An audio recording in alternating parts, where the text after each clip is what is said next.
Transistor oscillator में हम लोग different type of transistor oscillator में जो हमारा टॉपिक है यहाँ हम देखेंगे कई प्रकार के ऑसिलेटर। सबसे पहले हम लोग ट्यून्ड ऑसिलेटर देखेंगे। ट्यून्ड ऑसिलेटर जो आपका होता है ट्यून्ड कलेक्टर ऑसिलेटर होता है, उसको हम लोग बोलते हैं ट्यून्ड कलेक्टर ऑसिलेटर होता है, ठीक है। दूसरा होता है आपका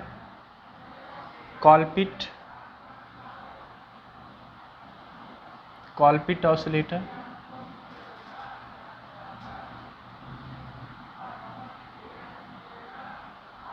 तीसरा होता है Hartley oscillator.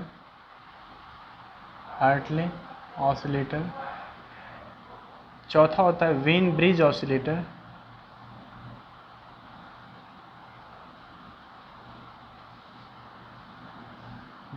Oscillator.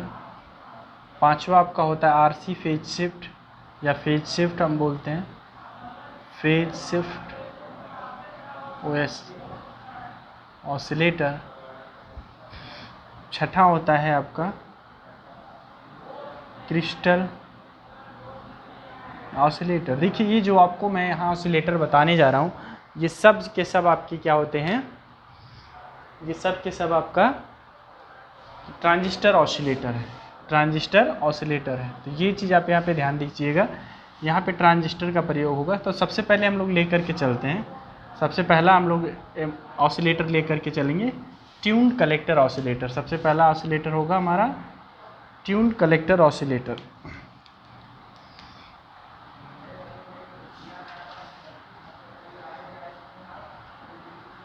Tuned collector oscillator.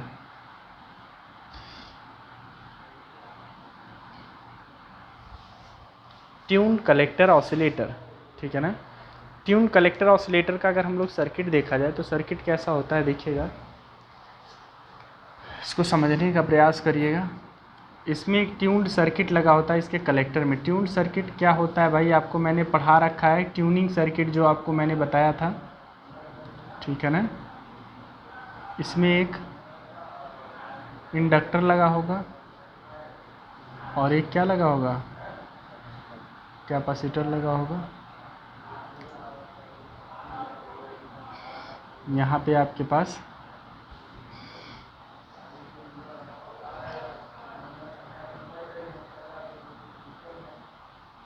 Tuned collector oscillator में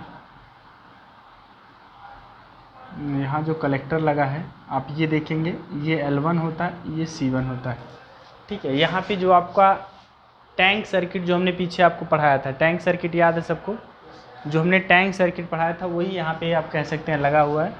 और स्विच के थ्रू यहाँ पे एक आपकी बैटरी लगी होगी, स्विच के थ्रू यहाँ क्या लगी होगी, एक बैटरी लगी होगी।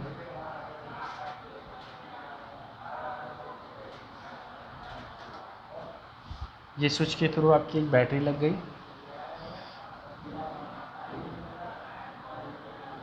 यहाँ पे क्या होगा,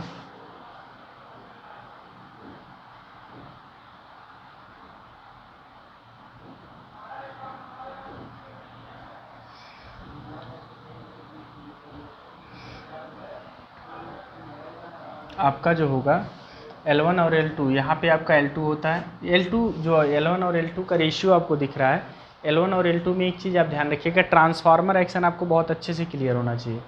ट्रांसफार्मर एक्शन समझ रहे हैं ना, ट्रांसफार्मर एक्शन आपको बहुत अच्छे से क्लियर होना चाहिए। यहाँ से हम लोग वोल्टेज डिवाइडर सर्किट भी बना दें तो ताकि ज़्यादा आपके लिए ईजी रहे।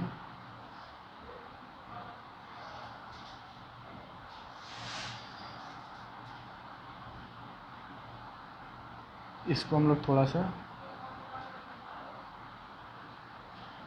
यहाँ एक कैपेसिटर लगा के इसको हम जोड़ देंगे, ये होगा R1 और ये क्या होगा R2, यहाँ होगा C। अब देखिए यहाँ कोई भी इनपुट रेजिस्टेंस आपका इनपुट सप्लाई नहीं लगा हुआ है, कोई भी आपका इनपुट सप्लाई नहीं लगा हुआ है, ठीक है। यहाँ पे आपका जो है एक बाईपास कैपेसिटर लगा हुआ है C, ये RE। यहाँ R1 R2 voltage divider resistance होता है, इस पर जो वोल्टेज डिवाइड होता है R2 पे जो वोल्टेज होता है, यही वोल्टेज हमारा इसके लिए इनपुट का काम करता है Vin, ठीक है ना। वी इन हमारा होता है वी बी, मतलब इसके बेस और एमीटर के बीच का वोल्टेज, ये होता है सी। यहाँ स्विच ऑन करते हैं, ये वी सी सी होता है। अब देखिए ये काम कैसे करता है, इससे पहले हम लोग इसका काम पे आएंगे। इससे पहले हम लोग टैंक सर्किट के बारे में थोड़ा बहुत आपने पढ़ ही रखा है, ठीक है। टैंक सर्किट के बारे में आपने क्या पढ़ रखा है कि ऑसिलेशन किसके किसके बीच में होता है, कैसा ऑसिलेशन होता है, और फिर प्रॉब्लम क्या आती थी।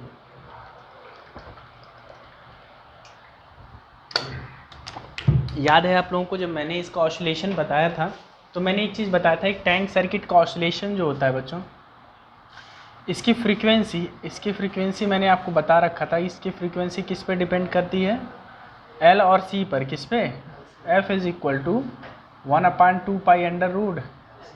तो यहाँ पे L1 C1 पे डिपेंड करेगी। पहली बात तो आप ये ध्यान दीजिएगा, ठीक है ना। जो इसकी फ्रीक्वेंसी ऑफ ऑसिलेशन होगा वो L1 C1 पे डिपेंड करेगा, ठीक।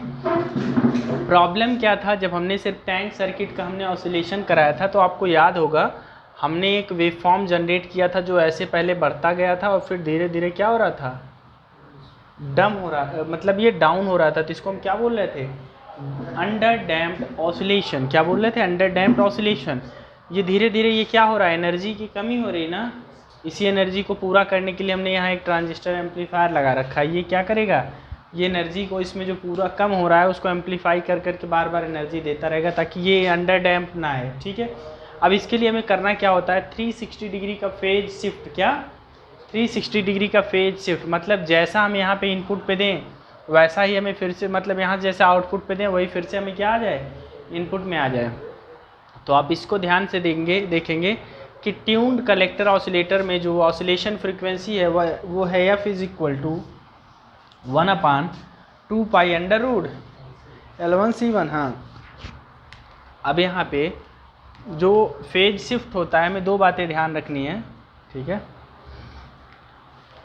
जो फ्रीक्वेंसी ऑफ ऑसिलेशन है वो L1 और C1 की वैल्यू पर डिपेंड करेगा, पहली बात। दूसरी बात जो सबसे इम्पॉर्टेंट बात होगी ये होगी कि हम इसमें 360 का फेज शिफ्ट क्यों पाएंगे, कहाँ से पाएंगे। हमने बारखाउज़न क्राइटेरिया आपको पढ़ा रखा है ना, बारखाउज़न्स क्राइटेरिया। इसमें हमने बता रखा है कि ए बीटा की वैल्यू क्या होनी चाहिए, 1, और फेज शिफ्ट कितना होना चाहिए, फेज शिफ्ट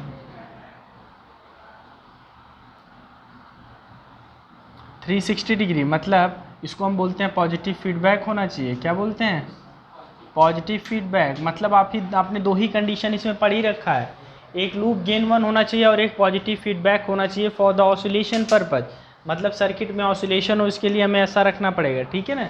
तो देखिए होता क्या है यहाँ पे कि 180 डिग्री जो फेज डिस्प्ले जो फेज शिफ्ट मिलता है, 180 phase shift between L1 and L2 like transformer. मतलब ये ट्रांसफार्मर की तरह 180 डिग्री का फेज शिफ्ट दे देते हैं प्राइमरी और सेकेंडरी पे। दूसरा 180 degree phase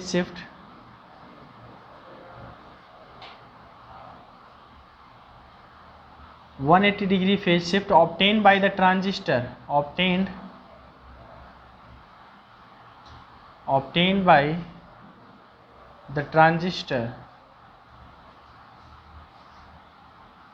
obtained by the transistors। मतलब आपको पता है कॉमन एमीटर मोड में अगर एक ट्रांजिस्टर लगा हुआ है तो वो कितने डिग्री का फेज शिफ्ट देता है, 180 डिग्री।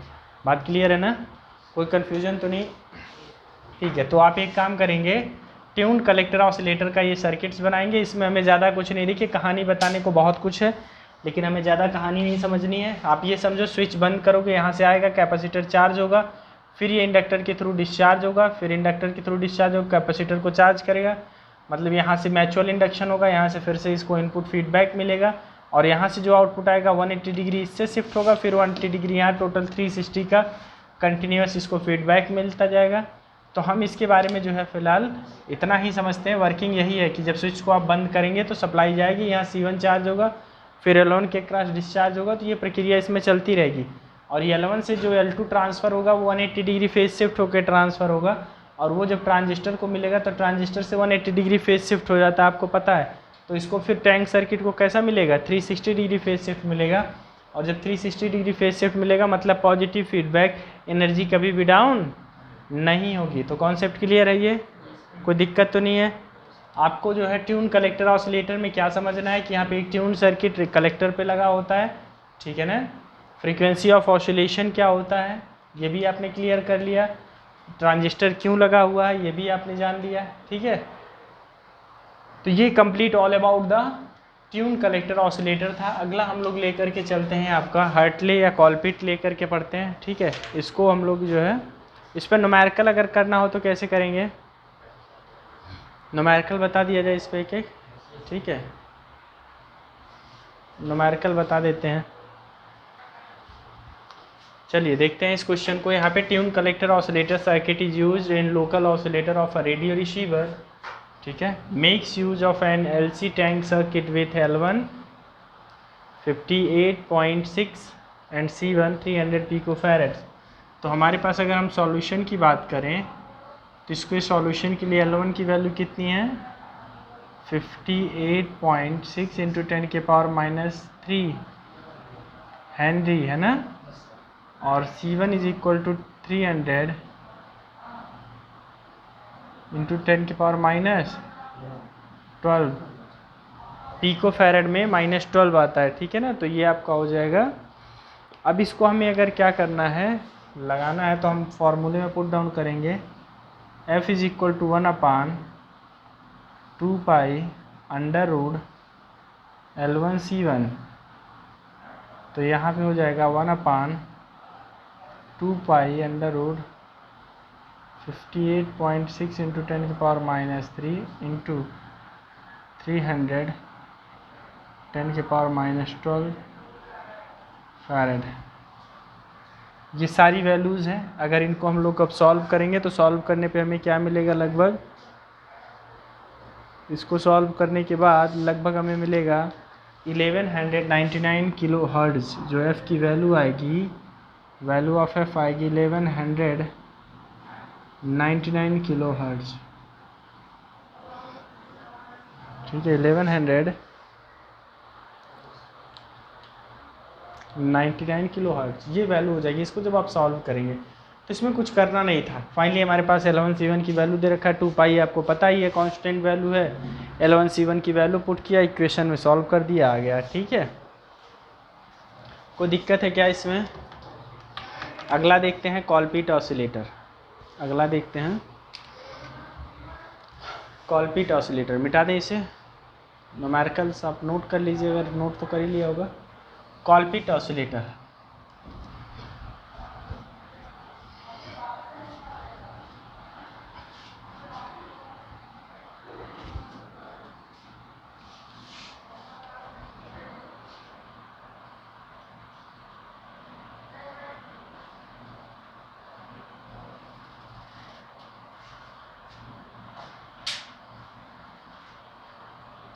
देखिए कॉलपिट लिखा है, इसका मतलब कैपेसिटर से है। कॉलपिट, कॉलपिट मतलब 2 कैपेसिटर। इससे याद रखिएगा क्या,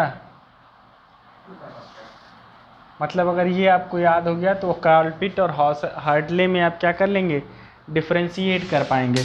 जो कॉलपिट ऑसिलेटर होता है, ये पूरा दिख रहा है आप लोगों को, कोई दिक्कत तो नहीं है। हाँ, तो कॉलपिट ऑसिलेटर जो होता है आपका 2 कैपेसिटर्स इसमें होते हैं। इसको सिंपल सा कॉन्सेप्ट होता है समझने का। देखिए यहाँ पे क्या है, हम यहाँ पे एक RF ऑसिलेटर लगाएंगे और यहाँ पे हमारे पास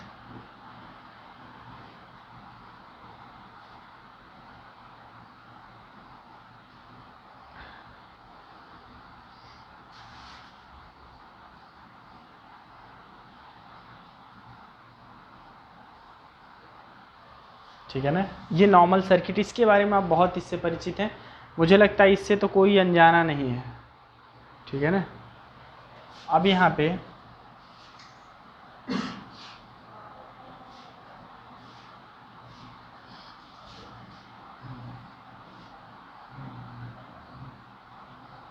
यहाँ 2 कैपेसिटर होता है C1 और C2, उनको आपस में क्या कर दिया जाता है, शॉर्ट सर्किटेड कर दिया जाता है। ये C1 ये C2। यहाँ पे देखिए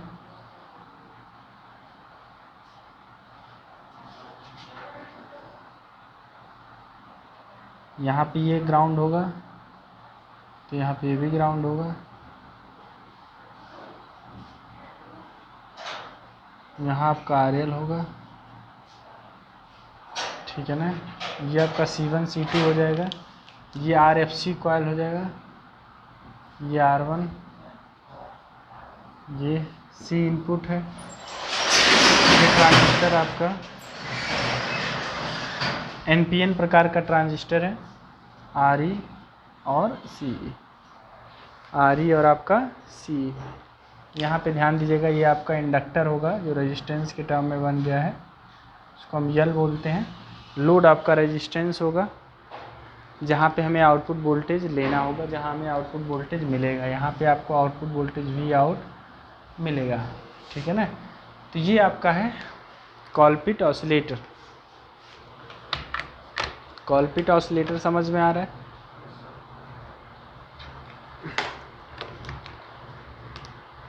अब इसको पूछा जाता है, it is use to capacitor, सीधे लिखा जाता है it is use to capacitor across an inductors which are separated, मतलब C1 C2 है, दोनों ग्राउंड से क्या है, सेपरेटेड है, अलग अलग किए गए हैं, ठीक है, कॉलपिट ऑसिलेटर में, ठीक है।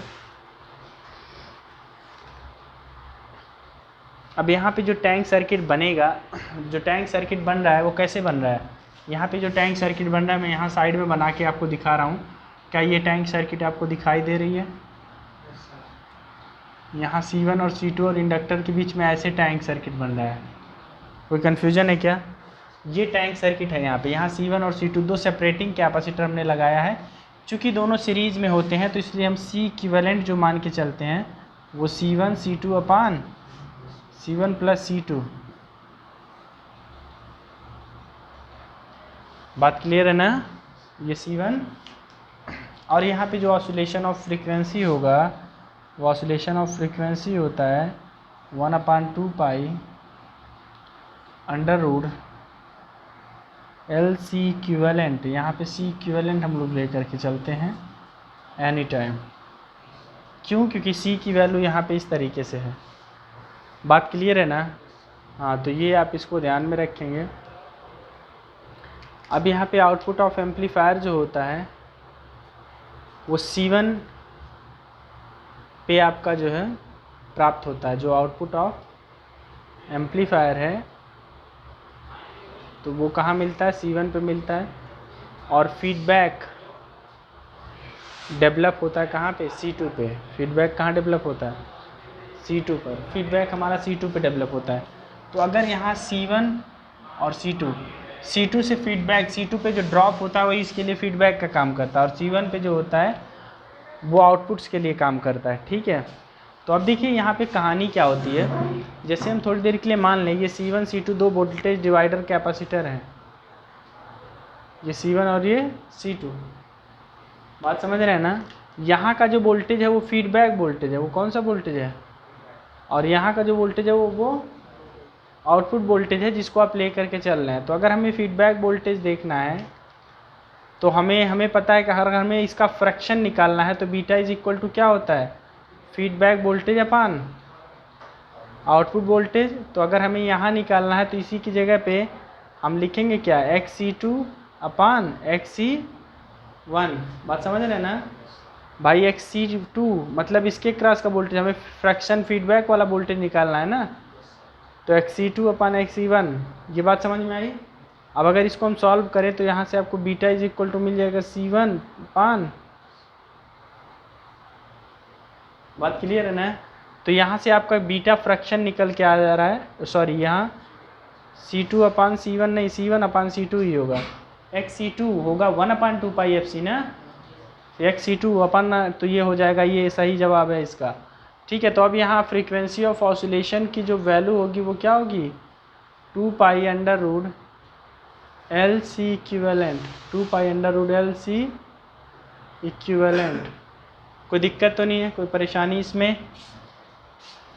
हाँ, यहाँ RFC कॉइल जो होता है वो रेडियो फ्रीक्वेंसी तक के सिग्नल को डिटेक्ट करता है, बाकी सबको हटा देता है, ठीक है, रेडियो फ्रीक्वेंसी सिग्नल। अब यहाँ बात आती है कि जो फेज शिफ्ट होता है वो कहाँ कहाँ से मिलता है। जो फेज शिफ्ट मिलता है वो C1 और C2 के बीच। पहली बात तो phase difference produce by the transistor.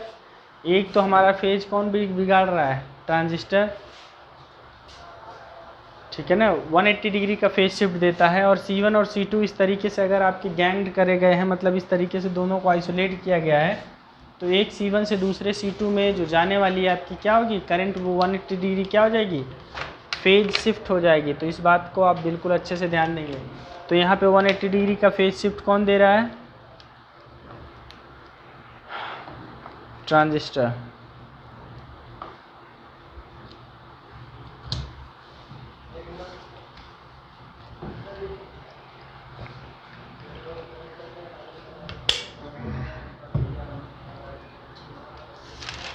समझ आया, कोई दिक्कत तो नहीं है?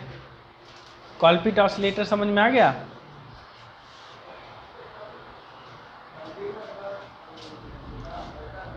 एक बार इसका और जो हम लोग थोड़ा सा फास्टली इसको समझ लेते हैं। यहाँ पे क्या है, हमारे पास VCC सप्लाई है, ठीक है, VCC सप्लाई है। यहाँ से बेस पर जो नॉइज़ आता है उसको ट्रांजिस्टर एम्पलीफायर क्या करता है, एम्पलीफाई करता है तो 180 डिग्री फेज शिफ्ट भी करता है। और वो आता है यहाँ पे कैपेसिटर को चार्ज करता है। ये कैपेसिटर फिर डिस्चार्ज होगा इंडक्टर के थ्रू कंटिन्यूस। ये टैंक सर्किट का काम करता है, ठीक है ना। और टैंक सर्किट का काम करते हुए इसमें जो आपका रजिस्टिव प्रॉपर्टी है, रेजिस्टेंस का जो गुण है, उसकी वजह से एनर्जी धीरे धीरे इसमें लॉस होती है। उस लॉस की भरपाई कौन करता है, एम्पलीफायर करता है। कंटिन्यूस ये आपका जो एम्पलीफाई कर करके सिग्नल को देता है, ठीक है। और यहाँ पे आपका जो C2 पर वोल्टेज है, मैंने आपको बता दिया कि कैसा वोल्टेज है, फीडबैक। और C1 पे कैसा है, आउटपुट वोल्टेज है। तो आपको ये चीज़ में ध्यान देना है, ये रेडियो फ्रीक्वेंसी कॉइल होता है, ठीक है। सिर्फ रेडियो फ्रीक्वेंसी को सेलेक्ट करता है, बाकी सबको क्या कर देता है, रिजेक्ट कर देता है। तो ये चीज़ आपको ध्यान में रखना, R1 R2 पोटेंशियल डिवाइडर, ये Cin। तो हमारा मेन मकसद क्या होता है, किसी भी सर्किट में हमारा बारखाउजन क्राइटेरिया सेटिस्फाई होना चाहिए फॉर द ऑसिलेशन पर्पस। तो अगर हम एक कॉलपिट ऑसिलेटर की बात कर रहे हैं, तो यहाँ C1 C2 के बीच में there is a phase shift of 180 degree. कितना, 180 डिग्री का फेज शिफ्ट हो रहा है। और 180 डिग्री का कौन दे रहा है, NPN ट्रांजिस्टर दे रहा है। दैट्स वाई हम इसको कह सकते हैं यह एक क्या हो गया, 360 डिग्री का फेज शिफ्ट या पॉजिटिव फीडबैक हो गया। कैसा फीडबैक, पॉजिटिव फीडबैक हो गया, ठीक है। हाँ, तो यहाँ पे आपने बीटा की भी वैल्यू कैलकुलेट करना सीख ली है, बीटा की वैल्यू क्या होगी। इसके बाद हम लोग पढ़ेंगे हार्टले ऑसिलेटर, ठीक है ना। हार्टले ऑसिलेटर में कुछ होता नहीं है। जिस तरीके से यहाँ दो कैपेसिटर को बीच से ग्राउंड द्वारा सेपरेट करके एक इंडक्टर के पैरेलल में लगाया गया है, बस इसी में हार्टले में क्या होता है, हार्टले मतलब आपका यहाँ इंडक्टर की बात आ गई, हार्टले ऑसिलेटर। तो ध्यान दीजिएगा, यहाँ एक इंडक्टर हो जाएगा। सिर्फ इसमें चेंज क्या हुआ ये बताने के लिए हम आपको ये बता रहे हैं। यहाँ आपका हो जाएगा L1 और ये क्या हो जाएगा L2। और यहाँ सिर्फ क्या हो जाएगा,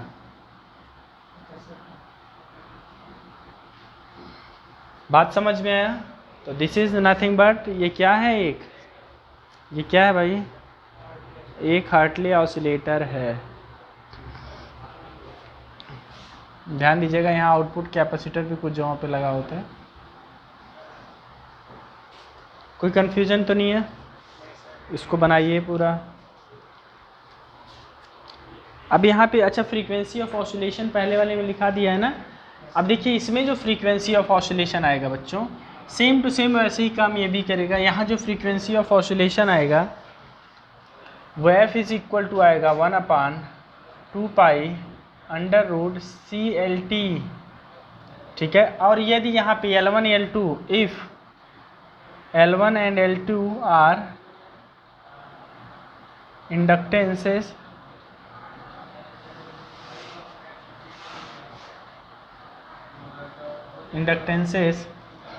L1 and L2 are inductances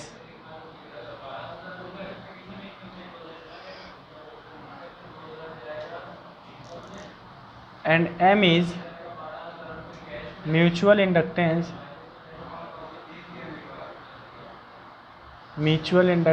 between L1 and L2, then LT is equal to M1 यहाँ पे हो जाएगा इंडक्टेंस आपका L1 प्लस L2, ठीक है ना, और ये आपका प्लस 2M प्लस, अगर हमारे पास मान लीजिए इनके बीच में जो इंडक्टेंस है, म्यूचुअल इंडक्टेंस जो है वो आपका पॉजिटिव हो, तो ये फाइनली क्या होगा, इसका जो इक्विवेलेंट इंडक्टेंस आएगा वो L आएगा। C पता है, फॉर्मूले में पुट करेंगे तुरंत पता चल जाएगा। बाकी प्रक्रियाएं कैसे ट्रांजिस्टर से पीछे सप्लाई आएगा और यहाँ ये प्रोसेस होगा, ये आपको अच्छे से आइडिया है। बात समझ में आया ना। तो फ्रीक्वेंसी ऑफ ऑसिलेशन हमें याद रखना है और सारी चीज़ों का आपको ध्यान रखना है, ठीक है। यहाँ पे हमारे पास जो फेज जो आपका वोल्टेज डिवाइडर होता है, फिर से वही आपका जो है L1 L2 के बीच में, देखिए यहाँ पे L1 L2 में क्या होगा,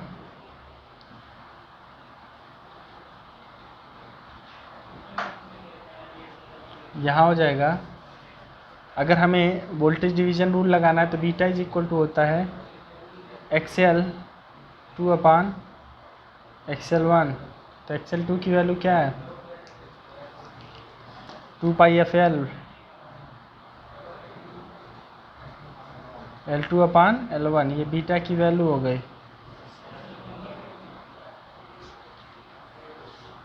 मतलब हम ज़्यादा सर्किट के बारे में एक्सप्लेन नहीं कर रहे हैं तो आप कंफ्यूज नहीं हो, इसके बारे में हम पीछे ही बता चुके हैं। बस हमें ये कंडीशंस याद रखनी है कि कहाँ पे क्या चीज़ें हम लोग लेकर के चल रहे हैं, क्या यूज़ हो रहा है और